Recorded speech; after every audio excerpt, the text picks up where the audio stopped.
In this video, we are going to cover value analysis, value engineering, and business process re-engineering. So, hello guys, welcome to the CMA finalist. Myself Jyoti. Let's start with value analysis. Value analysis is one of the important technique of cost reduction and cost control. ठीक है, cost control और cost reduction की important technique है value analysis, जिससे हम इनको analyse करते हैं। तो कोस्ट रिडक्शन और कोस्ट कंट्रोल का हमें अच्छे से पता होना चाहिए, जो कि मैंने प्रीवियस लेक्चर में आपको बताया है। तो आप जाइए, पहले प्रीवियस लेक्चर को देखिए, उसके बाद आप वैल्यू एनालिसिस को और अच्छे से समझ पाएंगे। It is a scientific approach that ensures all the functions of a product or service are carried out at the minimum cost without compromising quality, reliability, performance and appearance. ठीक है, value analysis क्या करता है? Value analysis एक scientific approach है जो कि हमें इंश्योर करती है कि वो हमें मिनिमम कॉस्ट करके देगी without compromise quality, reliability, performance and appearance. Means हम इनमें कोई भी छेड़छाड़ नहीं करेंगे और हमें कॉस्ट भी कम मिलेगी।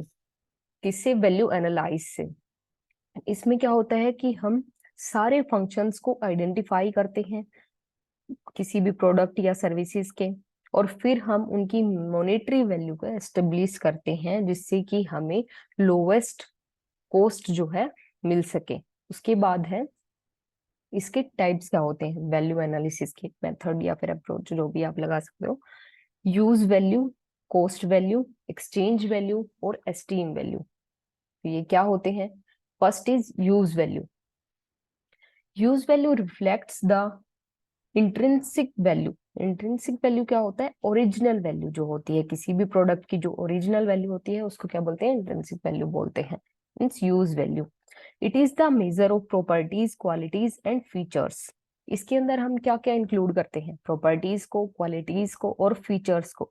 इसमें मेनली क्या होता है ना कि जो भी मैन्युफैक्चरर है या बायर है, उनकी नीड क्या है, उनके डिजायर क्या है, वो सब चीजें देखी जाती हैं।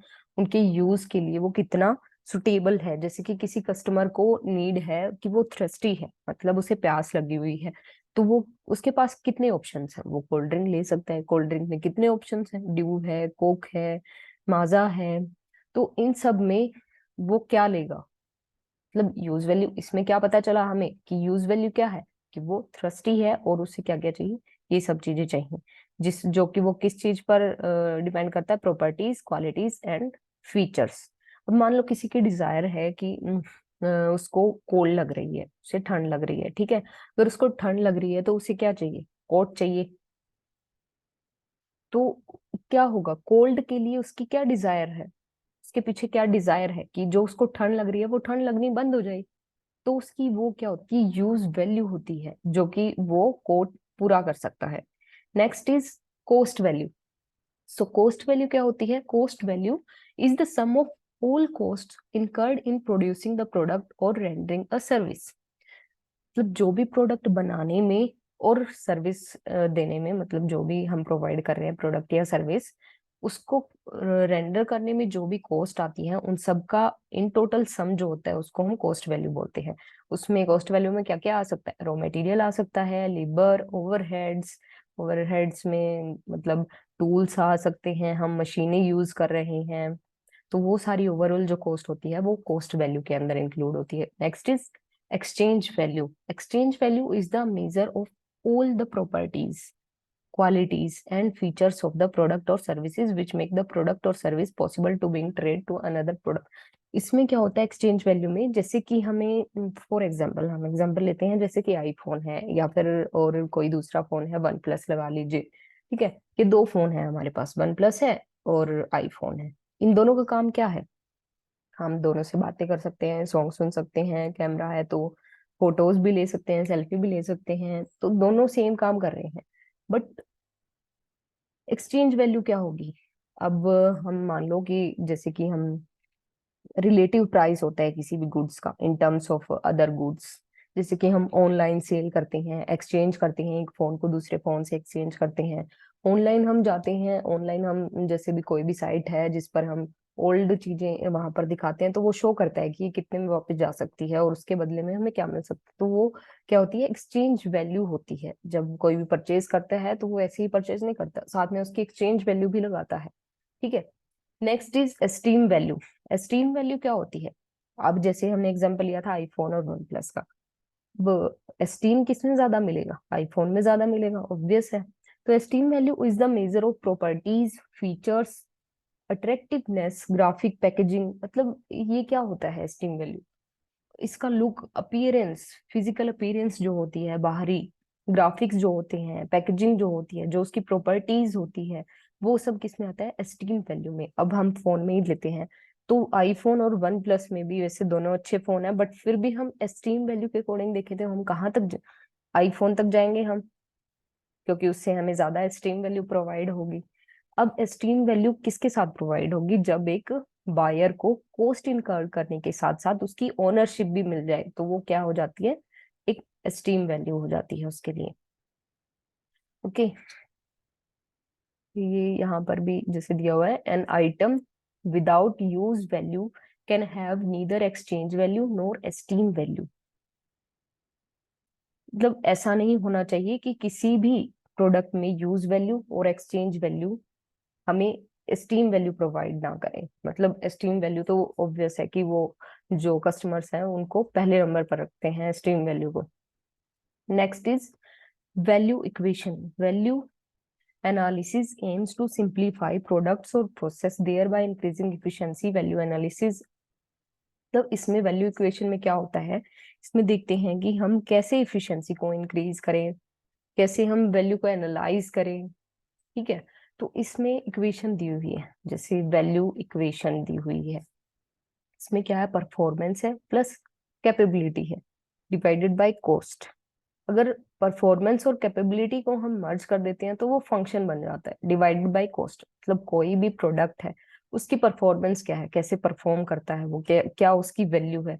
फिर कैपेबिलिटीज क्या क्या है, वो मतलब कितना परफॉर्म कर सकता है, किस लेवल तक परफॉर्म कर सकता है, वो सब क्या आएंगे? कैपेबिलिटीज में आएंगे। उसके बाद डिवाइडेड बाय कॉस्ट, जो भी हमारी सारी कॉस्ट होती है एक प्रोडक्ट को बनाने के लिए, मैन्युफैक्चर करने के लिए जितनी भी कॉस्ट आती है उसको इसमें इंक्लूड किया जाता है। तो इनको जब हम डिवाइड करते हैं, मीन्स इन सब में चेंजेस करते हैं हम, वैल्यू एनालाइज करके उसको कॉस्ट से डिवाइड करते हैं, जो बाद में हमारे पास क्या आ जाता है? वैल्यू आ जाती है। तो इसी को हम क्या कहते हैं? Value analysis. इसको हम 3D टेक्निक भी बोलते हैं। क्यों बोलते हैं? क्योंकि ये फंक्शंस को इंक्रीज करती है, कॉस्ट को रिड्यूस करती है, और दोनों को भी हम साथ में कर सकते हैं। फंक्शन क्या है? फंक्शन ये है, कॉस्ट ये है। अगर हम फंक्शन को बढ़ा देते हैं, अपने फंक्शंस को बढ़ा देते हैं, प्रोडक्शन को बढ़ा देते हैं, और कॉस्ट को अगर हम कम कर देते हैं तो ओवरऑल कॉस्ट हमारी कम हो जाती है। ठीक है। और अगर हम दोनों चीजें एक साथ करें, हम फंक्शन भी बढ़ा रहे हैं, कॉस्ट भी कम कर सकते हैं, दोनों काम साथ में कर रहे हैं, तो भी क्या होगा? हमारी कॉस्ट रिड्यूस हो जाएगी। ठीक है। तो इसलिए इसको क्या बोला गया है? 3D टेक्निक बोला गया है। तो नेक्स्ट इज, इसमें दिया हुआ है, जैसे एग्जांपल दिया हुआ है इन्होंने लग्जरी कार का। अब कार है, जैसे लग्जरी कार है, दो कारें लगा लीजिए, दो कार है, एक स्मॉल कार है और एक लग्जरी है। ठीक है। तो दोनों का काम क्या है? दोनों सेम फंक्शन प्रोवाइड कर रही हैं। दोनों हमें मतलब एक जगह से हम दूसरी जगह जा सकते हैं, ट्रेवल में यूज कर सकते हैं, चलने में भी अच्छी हैं दोनों, सेफ्टी के फीचर्स भी दोनों में अच्छे हैं। बट क्या है ना, एक लग्जरी कार है और एक स्मॉल कार है, तो स्टीम वैल्यू कहाँ पर मिलेगी? किसी भी कस्टमर को एक जो स्टीम वैल्यू है वो मिलेगी लग्जरी कार के साथ। ठीक है। Next is focus of value analysis. इसमें क्या है? The key focus of the value analysis approach is there for the management of functionality to yield value for the customer. इसमें क्या होता है कि हम फंक्शनैलिटी देखते हैं किसी भी प्रोडक्ट की, मतलब वो फंक्शन कैसे करता है ये नहीं देखते। मतलब ज्यादातर हम, जब हमें कई सारे प्रोडक्ट्स मिलते हैं तब हमारे पास चॉइस होती है कि हम ये भी ले सकते हैं, ये भी ले सकते हैं और ये भी ले सकते हैं। तो फिर हम क्या करते हैं? उनकी अपीयरेंस भी देखते हैं और फंक्शनैलिटी भी देखते हैं, दोनों चीजें देखते हैं। बट अगर हमारे पास ऑप्शन बहुत कम होते हैं तो हम सिर्फ फंक्शनैलिटी देखते हैं उसकी, क्या वो हमारी नीड को सेटिस्फाई कर रहा है या फिर नहीं कर रहा है। तो इसमें एग्जाम्पल दिया गया है बोटल का, केटल का, इलेक्ट्रिक केटल जो आती है ना, हीटिंग के लिए, वाटर हीटिंग के लिए इलेक्ट्रिक केटल्स का। इलेक्ट्रिक केटल्स क्या होती है? इलेक्ट्रिक केटल्स आती थी पहले मेटल में, पूरा मेटल से बनती थी इलेक्ट्रिक केटल। उसका काम क्या होता है? हम उसमें वाटर को बॉयल कर सकते हैं, मिल्क भी बॉयल कर सकते हैं, और टी भी बना सकते हैं। तो मतलब इजी टू यूज है केटल, ठीक है। बट इसमें वैल्यू एनालिसिस कैसे किया गया? पहले इसको पूरा मेटल से बनाया जाता था, फिर उन्होंने इसको पूरा सेट स्टडी किया। उसके बाद देखा कि हम इस मेटल को कम कर सकते हैं, तो उन्होंने क्या किया, जो उसका नीचे का पोर्शन होता है उसको उन्होंने प्लास्टिक से बनाना शुरू किया। जिससे क्या हुआ, मेटल उनको हाई कॉस्ट पर पड़ता था और प्लास्टिक उनको कम कॉस्ट पर पड़ेगा, तो क्या हुआ, ओवरऑल कॉस्ट कम हो जाएगी। तो उन्होंने सोचा कि ऊपर से हम इसको मेटल का रखते हैं, नीचे से जो मतलब वो किसी काम का भी नहीं है और वो लुक में भी अच्छा लग रहा है प्लास्टिक यूज करने के बाद। मतलब ऐसा नहीं होना चाहिए। हमने पहले ही बोला था ना कि डिजाइन वगैरह में हम कोई भी कॉम्प्रोमाइज नहीं करते, इसमें अपीयरेंस में भी कोई कॉम्प्रोमाइज नहीं करते। बट अगर हमें वो चीज चेंज करने से हमारी कॉस्ट भी कम आ रही है और उसकी अपीयरेंस भी बढ़ रही है, तो वो क्या होती है, वैल्यू एनालिसिस। कॉस्ट रिड्यूस कर दी हमने उससे, ठीक है। इसके 3 पॉइंट्स दिए हुए हैं, इसकी वैल्यू एनालिसिस की 3 अप्रोच हैं। First is no cost can be removed if it compromises the quality of the product और इट्स रिलायबिलिटी। मीन्स हम किसी भी कॉस्ट को रिमूव नहीं करेंगे अगर हमें क्वालिटी में कॉम्प्रोमाइज करना पड़ रहा है तो, ठीक है। फर्स्ट पॉइंट ये बोलता है। सेकंड इज मार्केटेबिलिटी, सीलेबिलिटी, सेल करना मतलब, और marketability is another issue that can not be compromised. मतलब क्या है कि हम कोई भी प्रोडक्ट बनाते हैं, ठीक है, उसकी हम फिजिकल अपीयरेंस को अट्रैक्टिव बनाते हैं, जिससे हमें मार्केटिंग करने में और ज्यादा आसानी रह जाती है। तो वही वो कहना चाह रहे हैं कि मार्केटेबिलिटी और सेल करने की जो एबिलिटी होती है उससे भी हम कोई कॉम्प्रोमाइज नहीं कर सकते, क्योंकि अगर हमारी सेल ही कम हो जाएगी तो हम प्रॉफिट कहाँ से इंक्रीज कर पाएंगे, ठीक है। Third is any activity that reduce the maintainability of the product increase the cost of ownership. कोई भी एक्टिविटी है जो भी उसकी मेंटेन रखने की, जो प्रोडक्ट को मेंटेन रखती है, अगर हम उस एक्टिविटी को रिड्यूस कर रहे हैं तो क्या होगा, ओनरशिप की कॉस्ट जो है बढ़ जाएगी। तो उससे क्या होगा, लोग उसकी साइड अटैक इतने अट्रैक्ट नहीं होंगे और वो उसको धीरे धीरे कम यूज करना शुरू कर देंगे। तो ये भी नहीं होना चाहिए। Next is phases of value analysis. First है ऑर्गेनाइजेशन। ऑर्गेनाइजेशन में क्या होता है, ऑर्गेनाइजेशन में सबसे पहले हम आइडेंटिफाई करते हैं उन सभी चीजों को जो हमें एक प्रोजेक्ट बनाने में चाहिए होती हैं। तो ऑर्गेनाइजेशन की सारे फंक्शंस को हम आइडेंटिफाई करते हैं, उनमें से कुछ को सिलेक्ट करते हैं जो कि हमारे प्रोजेक्ट के लिए चाहिए होता है। सभी चीजों को आइडेंटिफाई करके सिलेक्ट करते हैं और एक्सपर्ट्स बना दिए जाते हैं। जैसे कि कोई भी फील्ड है, कोई भी डिपार्टमेंट है, तो उनमें सभी में एक्सपर्ट्स बना दिए जाते हैं जो क्या करते हैं, आइडेंटिफाई करते हैं अपने अपने एक्सपर्टीज में। Next is information. इंफॉर्मेशन में क्या होता है, जो हमने डाटा कलेक्ट किया है, कलेक्टिंग रिलीवेंट इंफॉर्मेशन, जो हमने एक्सपर्ट्स को अपॉइंट किया है आइडेंटिफाई करने के लिए प्रोजेक्ट के लिए, तो वो क्या करेंगे, कलेक्ट करेंगे इंफॉर्मेशन को, रिलीवेंट इंफॉर्मेशन को कलेक्ट करेंगे। किसके बेस पे, फैक्ट्स के बेस पे, स्पेसिफिकेशंस के बेस पे, ड्राइंग्स बना सकते हैं, मेथड्स अलग अलग यूज कर सकते हैं, मटेरियल्स यूज कर सकते हैं, ठीक है। कॉस्ट, जिससे कि हम अपनी कॉस्ट कम कर सकें, उन चीजों को ध्यान में रखते हुए वो क्या करते हैं, सारी इंफॉर्मेशन को कलेक्ट करते हैं। Next is functional analysis. Functional analysis में क्या होता है, इसमें जितने भी फैक्ट्स और फिगर्स होते हैं वो सारे उस प्रोडक्ट से फेमिलियर होने चाहिए, मतलब उनसे रिलेटेड होने चाहिए, ठीक है। रिलीवेंट फैक्ट्स और फिगर्स को ही हम इसमें लेते हैं, और हर एक जो फंक्शन है जिसकी कॉस्ट हमें आइडेंटिफाई करनी है, उस फंक्शन को हम आइडेंटिफाई करेंगे और एक लिस्ट बनाते हैं हम फंक्शंस की, और लिस्ट बनाकर प्रिपेयर करते हैं, उनको ऐसे अरेंज करते हैं कि वो डिसेंडिंग ऑर्डर में वैल्यू को हम दिखा सकें, ऐसे अरेंज करते हैं उसको, ठीक है। Next is innovation.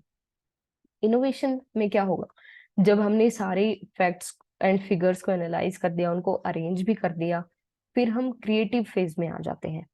इसमें क्या होता है, हम नए आइडियाज जनरेट करते हैं, नए अल्टरनेटिव्स लेकर आते हैं कि जिससे हमें जैसे कि हमें पता चल रहा है कि इस फंक्शन से हमारी कॉस्ट ज्यादा बढ़ रही है और ये हमारे लिए इतना यूजफुल भी नहीं है, तो हम क्या करते हैं, उसको रिप्लेस कर देते हैं या फिर रिमूव कर देते हैं किसी भी एग्जिस्टिंग वन से। ठीक है, तो वो इनोवेशन हो जाता है। उसके बाद है evaluation, fifth is evaluation. Evaluation में क्या होता है, during the stage of evaluation each and every alternative is analysed. Each and every alternative, तो जितने भी हमने अल्टरनेटिव्स यहाँ पे देखे जिससे हम रिप्लेस करने वाले हैं, कोई भी नया आइडिया हम लेके आए हैं या फिर कोई भी अल्टरनेटिव है जिससे हम कोई कोस्ट रिप्लेस कर रहे हैं, तो हम उनको एनालाइज करेंगे, अच्छे से आइडेंटिफाई करेंगे, एवेल्युएट करेंगे उनको, और जो मोस्ट प्रोमिसिंग अल्टरनेटिव होगा उसी को हम सिलेक्ट करेंगे। इसमें क्या होता है, फाइनल सिलेक्शन कर लेते हैं हम परफॉर्मेंस के अकॉर्डिंग, और जो हमारे फंक्शंस को, डिजायर्स को सेटिस्फाई भी करता है उनको क्या करते हैं, हम इवेल्युएट करके चूज कर लेते हैं। चूज किस में करेंगे, सिक्स्थ इज चॉइस। चॉइस में क्या है, जो भी हमने प्रोग्राम्स और जो अल्टरनेटिव्स वगैरह थे, जो बेस्ट अल्टरनेटिव होगा हम उसको चूज करेंगे। जो हमने प्रोग्राम्स बनाए हुए हैं, जो हमने उन प्रोग्राम्स और एक्शंस को लेकर के जो इम्प्लीमेंट किया है, अल्टरनेटिव चूज करके जो भी इम्प्लीमेंट्स किए हैं हमने ऑर्गेनाइजेशन में, उनको देखेंगे। फिर है इम्प्लीमेंटेशन, मीन्स हमने क्या किया, बेस्ट अल्टरनेटिव्स को चूज कर लिया, उसके बाद हम उसको ऑर्गेनाइजेशन में इम्प्लीमेंट करेंगे और उसको कॉन्टिन्यूसली मॉनिटर करते रहेंगे। क्यों?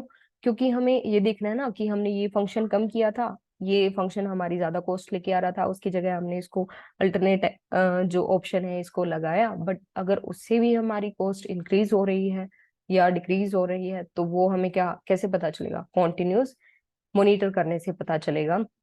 और ये हमें साथ में ये भी इंश्योर करना होता है कि जो हमारे डिजायर्ड रिजल्ट है वो भी हमें साथ में अचीव हो रहे हैं। Next is value engineering. Value engineering क्या है, ये क्लोजली रिलेटेड है वैल्यू एनालिसिस से। मतलब वैल्यू एनालिसिस और वैल्यू इंजीनियरिंग दोनों सेम ही है। फर्क कहाँ पर आता है इन दोनों में, इनमें डिफरेंस आता है टाइम और स्टेज के अंदर। मतलब वैल्यू एनालिसिस हम किस टाइम करते हैं, पूरी प्रोडक्ट की प्रोसेस के दौरान करते हैं। हम पूरा प्रोडक्ट को हमने पहले एनालाइज किया, उसको पूरे को एनालाइज करके सारी इंफॉर्मेशन को निकाल के अलग अलग डिपार्टमेंट से, अलग अलग फंक्शन से हम सारी इंफॉर्मेशन को निकाल लेते हैं। उसके बाद क्या करते हैं, हम उस सारी इंफॉर्मेशन के अकॉर्डिंग उनमें से बेस्ट अल्टरनेटिव्स को चूज करते हैं, जो हमारे लिए ये लगता है कि ये कॉस्ट को बढ़ा रहे हैं या फिर कम कर रहे हैं, उनको डिसेंडिंग ऑर्डर में लगाते हैं हम। जो हमारे लिए सबसे ज्यादा कॉस्ट को जनरेट कर रहा होता है उनको हम बेस्ट अल्टरनेटिव से रिप्लेस कर देते हैं या फिर कुछ और नया लेकर आते हैं उसकी जगह पर। तो वो क्या होता है, वैल्यू एनालिसिस होता है। वैल्यू इंजीनियरिंग क्या होता है, ये शुरू से शुरू नहीं होता। ये कहाँ पे शुरू होता है, ये किस स्टेज पर शुरू होता है, ये होता है डिजाइन फेज में शुरू होता है ये। मतलब जैसे वैल्यू एनालिसिस प्रोडक्ट आइडिया होता है एक टाइप से, वो शुरू से हम पूरा एनालाइज करके वैल्यू एनालाइज करते हैं। और वैल्यू इंजीनियरिंग में क्या होता है, डिजाइन फेज में होता है। जैसे कि हम कोई भी नया प्रोडक्ट लेकर आए हैं, हमने कोई भी इनोवेशन की है, फिर हम उसका पूरा ब्लूप्रिंट तैयार करते हैं, फिर हम प्रोडक्शन करते हैं, फिर हम डिजाइन करते हैं।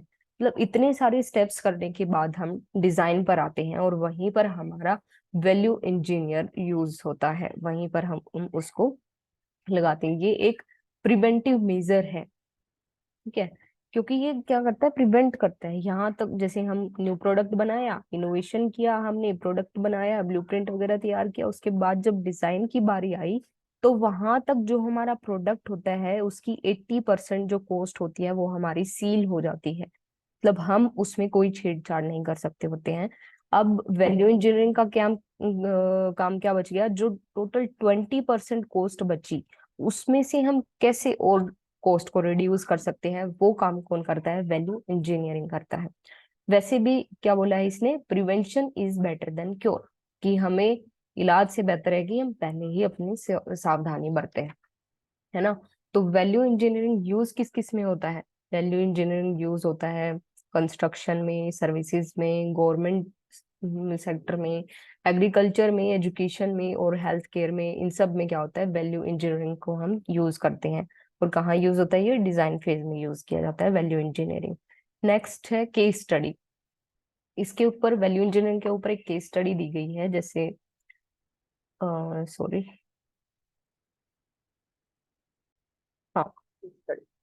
ये क्या है, आदर्श इंस्ट्रूमेंट्स है। आदर्श इंस्ट्रूमेंट्स लोकेटेड इन अंबाला, जो कि अंबाला में लोकेट है, is a medical instrument manufacturing company, जो क्या करती है, मेडिकल इंस्ट्रूमेंट्स बनाती है। तो उन्होंने क्या सोचा कि हम अपने जो वैल्यू इंजीनियर है उसको अप्लाई करते हैं अपनी कंपनी के अंदर। ठीक है, तो उन्होंने फोकस किया कि हम सिर्फ एक मॉडल पर इसको अप्लाई करेंगे। ठीक है, वन ऑफ देयर मॉडल्स जो कि था SL254 स्लिट लैम्प इन माइक्रोस्कोप। ठीक है, इसके ऊपर उन्होंने सोचा कि हम इसके ऊपर वैल्यू इंजीनियरिंग लगा करके देखते हैं, जो कि स्पेशली किसके लिए था, आई इंस्पेक्शन के लिए था। ये मॉडल, लैंप वाला जो मॉडल है, ये आई इंस्पेक्शन के लिए वो लोग यूज करते थे। और उनका बिजनेस इतना बड़ा था कि वो ओवरऑल ग्लोब अपने प्रोडक्ट को सेल करते थे, वेरियस कंट्रीज में एक्सपोर्ट करते थे। ठीक है, तो उन्होंने एक ही टाइप के प्रोडक्ट्स को लिया, स्लिट लैम्प को लिया, माइक्रोस्कोप को, जो किसके लिए था, आई इंस्पेक्शन के लिए था। और उनको जो मैन्युफैक्चरिंग करनी थी उस प्रोडक्ट की, वो इंटरनेशनल स्टैंडर्ड्स के अकॉर्डिंग करनी थी, क्योंकि वो क्या कर रहा है, ग्लोबलाइज कर रहा है सेल। तो उसको ISO सर्टिफाइड कंपनी थी, तो उसको इंटरनेशनल स्टैंडर्ड्स को भी साथ में लेकर के चलना था। तो उन्होंने वैल्यू इंजीनियरिंग को अपने कंपनी में लगाया। उसने इन स्टेप्स को फॉलो किया, मतलब इन सबको लिया। पहले क्या किया उसने, selection of the product plan. सबसे पहले वो प्रोडक्ट कैसे बनाएंगे, या फिर प्रोडक्ट्स को किन किन टाइप्स के मॉडल को जो कि स्पेशली आई फील्ड के लिए है, उनको सिलेक्ट करेंगे। फिर गैदरिंग प्रोडक्ट इंफॉर्मेशन, फिर उन प्रोडक्ट्स की इंफॉर्मेशन को इकट्ठा करेंगे।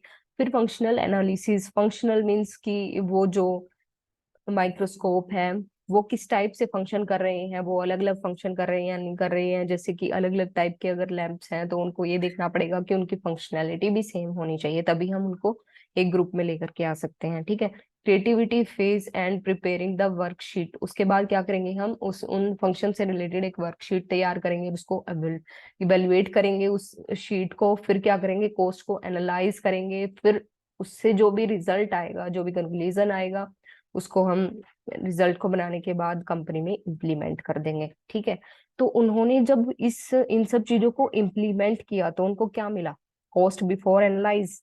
जब तक उन्होंने वैल्यू इंजीनियरिंग को अपने बिजनेस में नहीं लगा था तो उनकी कॉस्ट क्या आ रही थी, 29.99। जब उन्होंने उसको लगा लिया उसके बाद उनकी टोटल कॉस्ट क्या आ रही थी, 18.40। तो उन्होंने पर प्रोडक्ट कितना सेव किया, 11.59 परसेंटेज सेविंग पर प्रोडक्ट। मतलब पर प्रोडक्ट उनको 38.64% की सेविंग हो रही थी। Annual demand of the product थी 8,000, तो टोटल एनुअल सेविंग कितनी हो गई उनकी, 92,720। तो अब हमें पता लगाना है कि हमारी वैल्यू की वजह से कितनी इंप्रूवमेंट हुई है। तो इसमें सबसे पहले हम क्या लगाएंगे, टोटल एनुअल सेविंग, जो हमने सेविंग की है, इंटू 100 डिवाइडेड बाय जो हमने अभी कॉस्ट में, जो हमने कॉस्ट, हमारी अभी कॉस्ट आ रही है, पहले कितनी आ रही थी 29.99, अभी कितनी आ रही है 18.40, इंटू जो हमारी एनुअल डिमांड है, एनुअल प्रोडक्शन जितना हम कर रहे हैं वो। और इससे जो हमारा निकल के आता है 62.98%, which is value improvement. Okay, तो इस केस स्टडी में हमने क्या सीखा कि जो आदर्श इंस्ट्रूमेंट्स है, जो कंपनी है, उसने वैल्यू इंजीनियरिंग को यूज करके अपनी कॉस्ट को रिड्यूस कर लिया। नेक्स्ट है बिजनेस प्रोसेस री इंजीनियरिंग। पहले हमने देखा था इंजीनियरिंग, अब है बिजनेस प्रोसेस री इंजीनियरिंग। हैमर एंड चैंपियन 1993 में डिफाइन बिजनेस प्रोसेस री इंजीनियरिंग। हैमर चैंपियन ने 1993 में बिजनेस प्रोसेस री इंजीनियरिंग को डिफाइन किया था। The fundamental rethinking and radical redesign of the business process to achieve dramatic improvements in critical contemporary measures of performance, such as cost, quality, service, and speed. मतलब BPR क्या है, business process री engineering क्या है, rethink करना। हमने पहले क्या देखा कि हम डिजाइन से शुरू करते हैं, वैल्यू इंजीनियरिंग को हम कहाँ से शुरू करते हैं, डिजाइन से शुरू करते हैं। और ये है री इंजीनियरिंग, मीन्स दोबारा से देखना उस चीज को, जो चीज हमने एक बार कर लिया उसको हम फिर से स्टडी कर रहे हैं। मतलब उस उन सारे फंडामेंटल्स के ऊपर हमें दोबारा से सोचना है, उनको दोबारा से डिजाइन करना है। क्यों, जिससे क्योंकि हमें ड्रामेटिकली जो इम्प्रूवमेंट है हमारे फंक्शंस में, प्रोडक्ट में, वो दिखे, ड्रामेटिक चेंजेस आए हमारे प्रोडक्ट में, हमारे प्रोडक्ट की कॉस्ट में। इसमें बिजनेस प्रोसेस री engineering companies start with a blank sheet of paper and rethink. क्या करती है बिजनेस प्रोसेस री इंजीनियरिंग? स्टार्ट करती है बिल्कुल ब्लैंक शीट से। कहाँ से? डिजाइन के बाद से, डिजाइन से पहले नहीं, क्योंकि हमने क्या कहा था, इंजीनियरिंग वैल्यूएशन कहाँ से शुरू होती है? जब हमारी 80% तक कॉस्ट जो है फ्रीज हो जाती है, उसके बाद ही हम क्या यूज करते हैं? बिजनेस प्रोसेस री इंजीनियरिंग, वो भी दोबारा से रीथिंक करते हैं। इंजीनियरिंग वैल्यूएशन के बाद हम रीथिंक करते हैं री इंजीनियरिंग के दोबारा। तो वो क्या होता है, कंपनी कैसे स्टार्ट करती है? ब्लैंक शीट से शुरू करती है, उसके ऊपर रीथिंक करती है, जिससे कि वो जो उसकी एग्जिस्टिंग प्रोसेस है उसमें और ज्यादा वैल्यू ऐड कर सके, और ज्यादा वैल्यू ऐड करके वो कस्टमर को वो प्रोडक्ट डिलीवर कर सके। ठीक है।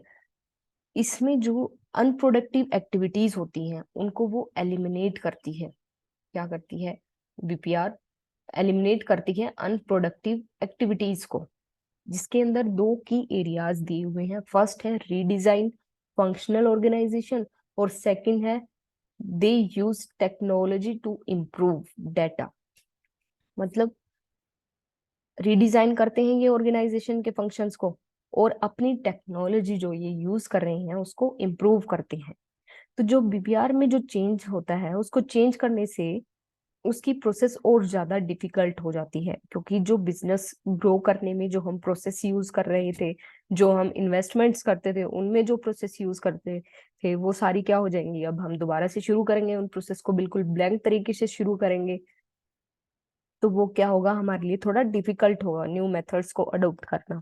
तो बीपीआर का मेन टारगेट क्या होता है कि वो कस्टमर को वैल्यू प्रोवाइड करे, उस वैल्यू को जो वो मैक्सिमाइज करे, और उसके पैरेलली वो क्या करे, रिसोर्सिस को मिनिमम यूज करे रिसोर्सिस का। ठीक है। इसमें क्या दिया है, it can entail high risk but it can also bring big rewards. मतलब अगर हम, ऑब्वियस है कि अगर हम ब्लैंक कुछ भी शुरू करते हैं, बिल्कुल शुरू से कुछ शुरू करते हैं, जैसे कि हमने अपनी इन्वेस्टमेंट का तरीका बिल्कुल चेंज कर दिया, या फिर हम जो बिजनेस ग्रो करने में जो प्रोसेस यूज कर रहे थे वो हमने आगे बिल्कुल चेंज कर दी, तो उसमें क्या होगा, हाई रिस्क तो है ही, बट जहां पर रिस्क होता है वहीं पर बिग रिवार्ड भी होता है। Next is characteristics. फर्स्ट है several jobs and combine into one. इसमें हम क्या करते हैं, डिजाइन के बाद की जितने भी एरिया होते हैं, फंक्शंस के, जॉब्स होते हैं जो भी, उन सब को हम देखते हैं कि कौन सी, आइडेंटिफाई करेंगे हम उनको कि कौन सी सिमिलर है फंक्शंस, और उनको हम कंबाइन करते हैं। Then very often workers make decision. इसमें हम क्या करते हैं कि वर्कर्स को एक अपॉर्चुनिटी देते हैं कि तुम ये डिसीजन लीजिए, क्योंकि वो क्या होते हैं, डायरेक्ट कनेक्ट होते हैं किसी भी काम से, क्योंकि वर्कर्स ही उसको, प्रोडक्ट को, जो प्रोसेस है प्रोडक्शन की, उसको इम्प्लीमेंट करते हैं। तो वो डायरेक्टली कनेक्ट होते हैं उस चीज से, तो हम उनको क्या कर देते हैं, डिसीजन लेने के लिए उनको फ्री छोड़ देते हैं। The steps in the process are performed in a logical order. जो हम प्रोसेस में स्टेप्स फॉलो कर रहे हैं उनको लॉजिकल ऑर्डर में फॉलो करना होता है। लॉजिकल ऑर्डर कैसे? जैसे हमने सारी अल्टरनेटिव्स को लिया, सारी इंफॉर्मेशन को हमने टुगेदर किया, फिर हमने वर्कर्स को, मतलब जैसे हमने वर्कर्स को लगाया कि ये फील्ड का काम, ये इतने सारे वर्कर्स इस फील्ड में काम कर रहे हैं, तो ये इससे जो भी इम्पोर्टेंट अल्टरनेट्स निकल के आएंगे वही इसको डिसीजन ले, वही इसके ऊपर, कि ये वाला अल्टरनेटिव है जिससे हमारी कॉस्ट ज्यादा आ रही है और इसको हम कम कर सकते हैं, क्योंकि वो डायरेक्टली कनेक्ट है उस चीज से, उनको ज्यादा पता होता है। तो हम लॉजिकल ऑर्डर में उस प्रोसेस के स्टेप्स को फॉलो करते हैं, जैसे कि हमने वर्कर्स को वो डिसीजन लेने के लिए छोड़ दिया, तो वो एक लॉजिकल ऑर्डर है। Work is performed where it makes more sense, most sense. Work को हमें कैसे परफॉर्म करना है, जैसे कि जो अल्टरनेटिव्स होते हैं, अल्टरनेटिव्स बनाते हैं हम लोग, और फिर उनमें से हम बेस्ट को चूज करते हैं, क्योंकि जो हमारे लिए मोर सेंसिबल होगा हम उसी को चूज करेंगे। तो यहाँ पर क्या होगा, वर्क उसी तरह से परफॉर्म करेंगे जो हमारे लिए मोस्ट सेंसिबल होगा। उसके बाद quality is build in. Quality obvious है कि वो उसमें बिल्ड होगी ही, क्योंकि हम बेस्ट अल्टरनेटिव्स ले रहे हैं, तो quality is build in. Manager provides a single point of contact. Managers को भी क्या होता है, सिंगल पॉइंट ऑफ कांटेक्ट मिल जाता है, क्योंकि सब अपने अपने लेवल्स पर क्या करते हैं, डिसीजन को लेते हैं और फिर उनकी रिपोर्ट तैयार करते हैं, फिर ऊपर लेवल पर पहुंचा देते हैं। तो वो मैनेजर्स को क्या हो गया, सिंगल पॉइंट ऑफ कनेक्ट। वो सारी चीजें एक ही जगह पर उसको मिल जाती हैं, जिनके अकॉर्डिंग उसको डिसीजन लेना होता है। Next is centralised and decentralised operations are combined. Centralised and decentralised means यहाँ पर हम अलग अलग फंक्शन, अलग अलग जॉब्स को क्या करते हैं, कंबाइन करते हैं, फिर उनके ऊपर हम ऑपरेशंस लगाते हैं। ठीक है, तो उससे क्या हो जाता है, हमारी कॉस्ट रिड्यूस हो जाती है। तो जो भी सेंट्रलाइज्ड और डिसेंट्रलाइज्ड ऑपरेशंस है, उनको हम कंबाइन करके इस प्रोसेस को फॉलो करते हैं। ये थी हमारी कैरेक्टरिस्टिक्स। उसके बाद है 7 प्रिंसिपल्स ऑफ बिजनेस प्रोसेस री इंजीनियरिंग। फर्स्ट है, processes should be design to achieve a desired outcome. Process को हम ज्यादा हमारा फोकस कहाँ पर होता है, एग्जिस्टिंग टास्क पर, जिस पर हम क्या करते हैं, प्रोसेस को ऐसे डिजाइन करते हैं जिससे कि हमें अपने डिजायर्ड आउटकम्स मिल सके। सेकंड है, personnel who use the output from a process should perform the process. Personnel क्या होते हैं, जो वर्कर्स होते हैं हमारे, जो कि आउटपुट से डायरेक्ट कनेक्ट होते हैं, तो ये क्या होते हैं, रिजल्ट ओरिएंटेड होते हैं। मतलब उसी प्रोसेस को परफॉर्म करके, जो पर्सोनल हमारे प्रोसेस को परफॉर्म करते हैं, वहीं से हमारे रिजल्ट जनरेट होता है। ठीक है, next is information processing should be included in the work which produce the information. Information processing कैसे होता है, जो हमारे वर्कर्स ने हमें इंफॉर्मेशन प्रोवाइड की है, उस इंफॉर्मेशन के ऊपर हम प्रोसेसिंग करेंगे। वर्कर्स हमें इंफॉर्मेशन कैसे प्रोवाइड करते हैं, क्योंकि वो डायरेक्ट कनेक्ट होते हैं और हमने उनको क्या दिया होता है, डिसीजन लेने के लिए छोड़ा होता है कि आप, हाँ, इस एरिया में आप डिसीजन लेंगे, आप लाइबल होंगे इस चीज के लिए। ठीक है, next is geographically dispersed resources should be treated as if they are centralized। Geographically कैसे हुआ, जैसे कि हम अलग अलग, जैसे कि आगे बात हुई थी सेंट्रलाइज्ड डिसेंट्रलाइज्ड, तो वो अलग अलग जगह पर होती हैं एक्टिविटीज, और उनको हम सेंट्रलाइज्ड कर देते हैं।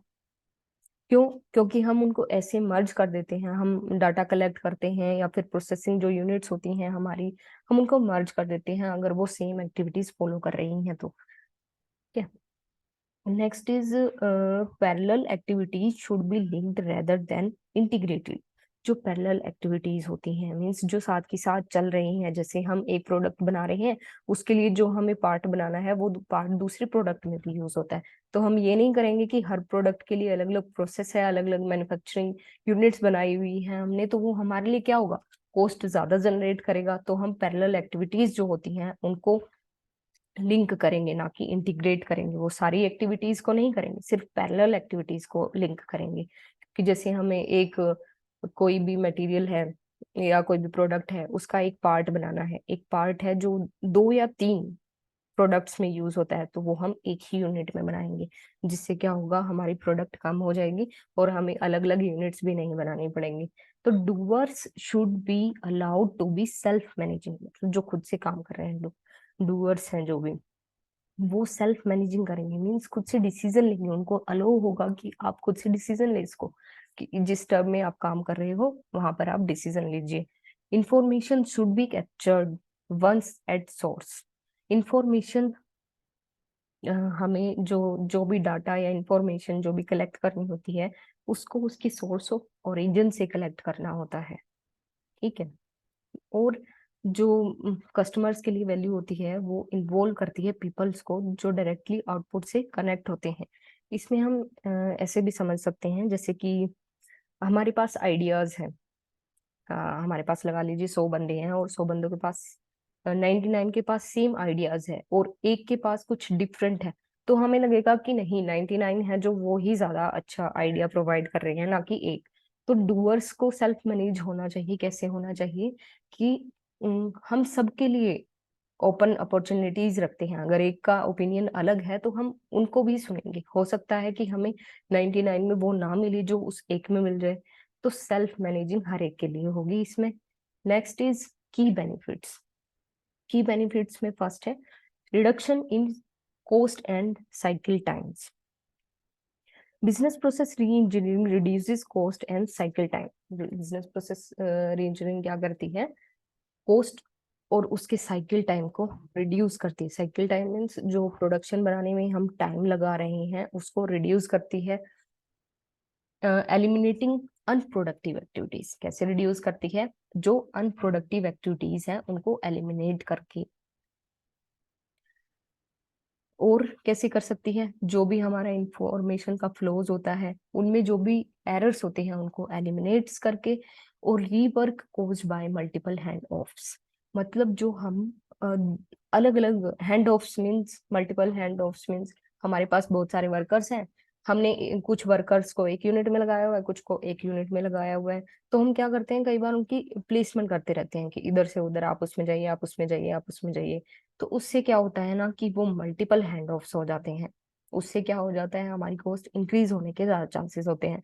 अगर हमें कॉस्ट को रिड्यूस करना है तो री इंजीनियरिंग को यूज करना पड़ेगा. मीन्स दोबारा वही काम एक से ही करवाना है. मतलब जो भी एम्प्लॉय है वो ही उस टास्क को अगर एक बार परफॉर्म कर रहा है तो दोबारा भी वही करेगा, तीसरी बार भी वही करेगा. तो उससे क्या होगा, वो एक्सपर्ट हो जाएगा अपने काम में रीवर्क कर करके. ठीक है. तो मल्टीपल हैंडआउट्स नहीं होने चाहिए. Second is improvement in quality. Improvement in quality कैसे? बिजनेस प्रोसेस री engineering improves quality by reducing the fragmentation. Means जो सेपरेशन है, फ्रेगमेंटेशन जो सेपरेशन होती है, सेपरेट करते हैं हम हर एक टास्क को. जितने भी टास्क होते हैं हम उनको सेपरेट सेपरेट करके वर्क करते हैं. बट उसको हमें रिड्यूस करना है, हमें सेपरेशन से बचना है. अगर हमें लग रहा है कि ये एक्टिविटीज एक दूसरे से कनेक्ट हैं तो हमें उन्हें एक साथ लेकर आना है जिससे कि हम अपनी कॉस्ट को कम कर सकें. और एस्टेब्लिश करें ओनरशिप को उस प्रोसेस की कि हाँ, इस प्रोसेस के लिए तुम्हें ओनरशिप दी जाती है कि तुम ही इसके लिए रिपोर्ट बनाओगे, तुम ही इसकी देखभाल करोगे या जांच करोगे. जैसे वर्कर्स हैं, वर्कर काम कर रहे हैं, हमने उनको अपॉर्चुनिटीज दे दी. तो वो क्या है, इम्प्रूवमेंट है इन क्वालिटी. क्योंकि एक ही बंदा जब उसको पता है कि मुझे इसकी रिस्पॉन्सिबिलिटी मिली है तो उसका जो आउटपुट आएगा उसको फिर मेजर किया जाएगा, उसकी परफॉर्मेंस को. और उसकी फीडबैक के अकॉर्डिंग उसको आगे क्या होगा, इंसेंटिव्स मिलेंगे या नहीं मिलेंगे, वो सब देखा जाएगा. तो फिर उनकी फीडबैक को भी मेजर किया जाता है परफॉर्मेंस के बेस पे, जिससे क्या होती है, हमारी क्वालिटी भी इम्प्रूव होती है. नेक्स्ट इज एग्जाम्पल है बिजनेस प्रोसेस री इंजीनियरिंग का related to credit card approval. Credit card approval के बारे में ये बताना चाह रहे हैं कि ये आप एक प्रोसेस समझा रहा है कि क्रेडिट कार्ड अप्रूवल होता कैसे है. जैसे देखिए, an applicant submits an application. जो एप्लीकेंट है वो एप्लीकेशन सबमिट करता है. Application is reviewed first to make sure that. और फिर क्या होता है कि जब एप्लीकेशन को सबमिट करता है तो सबसे पहले रिव्यू करने के लिए उनके पास ऑप्शन आता है कि आप इसको पहले रिमूव कर लीजिए, रिव्यू कर लीजिए, sorry. Form has been completed properly, कि आपका फॉर्म कंप्लीटेड प्रॉपरली कंप्लीट हो चुका है या नहीं हो चुका. अगर नहीं हो गया तो क्या करेंगे, वो रिटर्न कर देंगे उस फॉर्म को कि भाई आप दोबारा से कंप्लीट कीजिए, ये कंप्लीट नहीं है, आपने सारे इसके जो स्टेप्स हैं वो फॉलो नहीं किए हैं, या फिर जो इम्पोर्टेंट इंफॉर्मेशन प्रोवाइड करनी होती है वो आपने फिल नहीं की है. तो पहले एप्लीकेशन क्या होता है, रिव्यू की जाती है. अगर वो कंप्लीट होती है प्रॉपरली तो उसको आगे चलाया जाता है, नहीं चलाया जाता तो उसको वहीं पर रोक के बोला जाता है कि आप इसको रिव्यू कीजिए. अगर कंप्लीट है सारी इंफॉर्मेशन तो फिर उसको वेरिफिकेशन से गो थ्रू होना पड़ता है. फिर उसके लिए क्या किया जाता है, उस रिपोर्टर जो रिपोर्ट होती है वो डन कर दी जाती है कंपनी के थ्रू, या फिर जो भी कॉलिंग रेफरेंस होते हैं उनके थ्रू डन कर दी जाती है और उसको वेरीफाई कर दिया जाता है. तो फिर उनको डिसीजन लेना होता है लास्ट में यस या नो का, कि ये आपको रिजेक्ट करनी है या नहीं करनी है. तो यस या नो में वो उसको डिसीजन दे देते हैं. अब if the decision is positive, अगर पॉजिटिव डिसीजन होता है, अगर नेगेटिव डिसीजन तो ऑब्वियस है कि वो रिजेक्ट हो जाता है वो लेटर. अगर वो पॉजिटिव है तो एक अकाउंट ओपन होगा. और आपका कार्ड इशू हो जाएगा, बट उसमें कुछ प्रोसेस लगेगी जिसमें कि फ्यू वीक्स लग सकते हैं।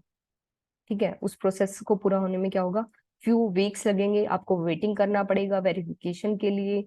और कई बार जो है इसमें काफी टाइम वेस्ट हो जाता है वेटिंग में। तो वो जो हमारी बिजनेस प्रोसेस री इंजीनियरिंग है उसने इसमें 3 एलिमेंट्स को खोजा। फर्स्ट है द इनपुट्स। इनपुट्स में क्या हुआ, डाटा, सच कस्टमर्स, इंक्वायरीज और मटेरियल्स। ये इनपुट्स में उसने देखा कि कस्टमर्स का डाटा, इंक्वायरी और जो मटेरियल होता है ये सब चीजें चाहिए होती हैं। फिर प्रोसेसिंग में उसने देखा कि डाटा और मटेरियल्स जो भी which usually go through several stages and may necessary stops that turns out to be time and money consuming. Means उसने देखा कि यहाँ पर टाइम भी कंज्यूम ज्यादा हो रहा है और मनी भी ज्यादा लग रही है। फिर उसने आउटपुट को स्टडी किया, the delivery of the expected result, कि रिजल्ट कितने टाइम में आ जाता है। तो बिजनेस प्रोसेस री इंजीनियरिंग ने पता लगाया कि जो प्रॉब्लमेटिक पार्ट है, जहां पर प्रॉब्लम आ रही है वो है प्रोसेसिंग पार्ट। प्रोसेसिंग पार्ट क्यों, क्योंकि जहां पर हमें पता चल गया कि हमारा डिसीजन नेगेटिव है या पॉजिटिव है, उसके बाद क्या होता है, हमें कार्ड को इशू करना होता है। कस्टमर के पास मेल जाती है और कार्ड इशू होता है, बट वो प्रोसेसिंग टाइम इतना ज्यादा होता है, कुछ वीक्स तक लग जाते हैं। तो उसमें कस्टमर को टाइम और मनी दोनों ही देने पड़ते हैं, मतलब काफी टाइम कंज्यूमिंग होता है, मनी कंज्यूमिंग होता है। तो बिजनेस प्रोसेस री इंजीनियरिंग ने उसके ऊपर, प्रोसेसिंग के ऊपर काम किया और उसको कम टाइम में रिजल्ट को प्रोवाइड करने की कोशिश की, जिससे कि उनका टाइम और मनी दोनों ही बच पाए। ठीक है, ये था हमारा बीपीआर। तो नेक्स्ट वीडियो में हम स्टार्ट करेंगे सप्लाई चेन के साथ। Thanks for watching the video, see you in the next video. अगर आपको वीडियो अच्छा लगा है तो please like, share and subscribe.